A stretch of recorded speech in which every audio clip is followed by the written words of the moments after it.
Access Pass as the Packers continue their playoff run. The win gives Aaron Rodgers the edge over Eli Manning in playoff games at Lambeau, now 3-2 in favor of number 12. But most importantly, it moves the Packers into the division round next week. Fox 11's Dylan Scott has more. Forget the recent giant follies at Lambeau Field. The Packers fully in the present, not the past, in their 38-13 wild-card win over the G-Men.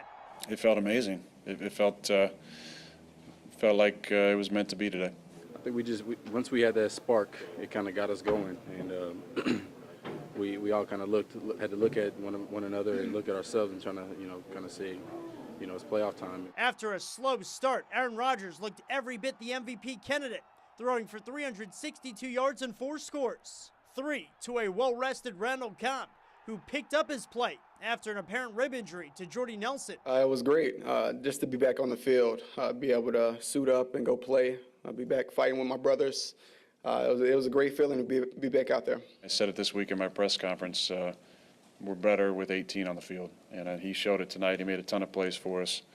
He was excellent. While the offense took their time to get going, the defense was locked in from the start. Despite being rather banged up, the unit limiting New York to 13 points while forcing 2 turnovers. When they get in that red zone, or they're getting pretty close to us, it's all about bucking up, and that's when you find out, what all your players are really about when it comes to crunch time, things like that. It's the playoffs. Right now, it was great for today, and we're looking forward to hopefully repeating that next week. Well, that's it for Lambeau Field this season. If the Packers are going to make it to Houston, they're going to have to win the rest on the road, starting with a divisional showdown against Dallas, a team that bested them 30-16 back in Week 6. Yeah, it's going to be a fun game.